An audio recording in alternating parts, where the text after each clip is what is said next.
په کور کې به د چینل بدلولو واک نه لري او تخلص به خپلواک وي.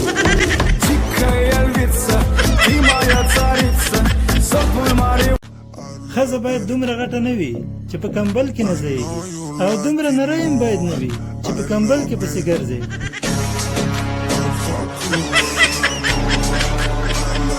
دا ځینې دوستان مې په فیسبوک کې پوسټ وکړي چې په دعاو کې مې یاد ساتئ. ته به وایې چې موږ شپه ورځ په جانماز ناست یو.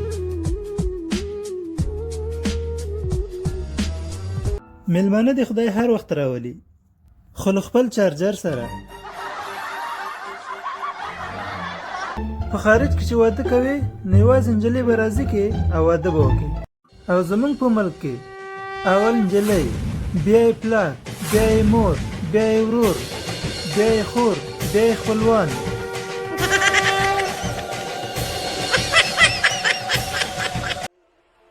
انسان تر سپوږمۍ هم ښکلی دی خو چې انسانیت ولري.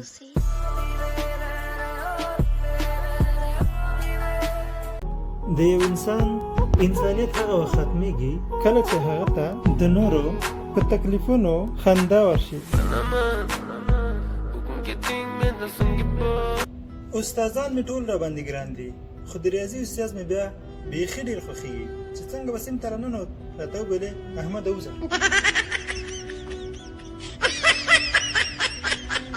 دا ځینې جنکو ته چې ډېره غوسه ورشي بیا یې چې خواته د پیشو بچی هم ناست وي ورته وایي به خوښه د سپي زوی.